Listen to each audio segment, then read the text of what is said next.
Sanskar Educational Center, welcome to you. Today's topic, practice set 7, 7th class geometrical construction. सराव संच 7, इयत्ता 7वी भौमितिक रचना. Question, some angles are given below. Using the symbol of congruence, write the names of the pairs of congruent angles in the figure.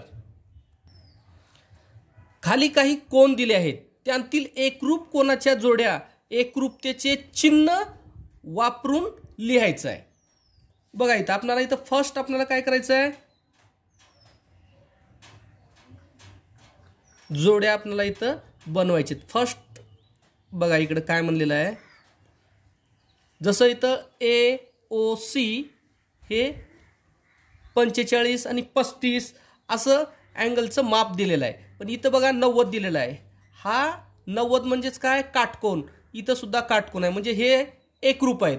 तसंच इथं 45 आहे, इथं 45, इथं 30 अंशाचा कोन आहे, इथं 30 अंशाचा कोन आहे.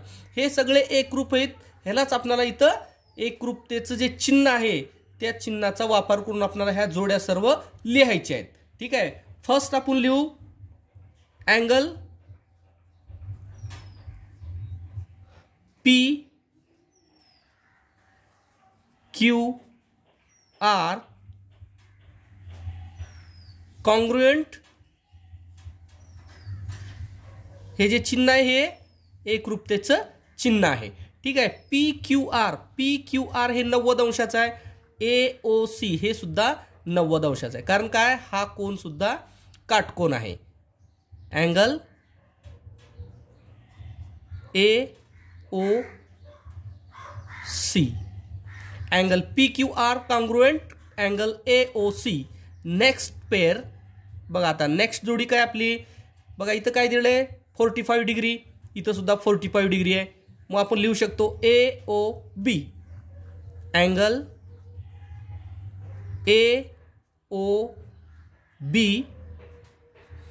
कॉन्ग्रुएंट अँगल बघा इथं RST, angle RST. Next pair angle DOC, angle DOC congruent angle LMN, angle LMN. Next angle बघा आता पुढचं काय,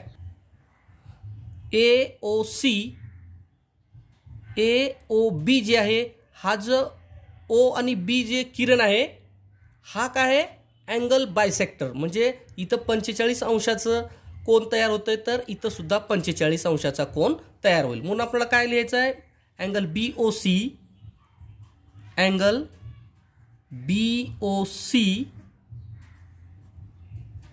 congruent angle RST, RST. Next बघा आणखी जोडी कुठं लिहू शकतो आपण, अँगल AOB,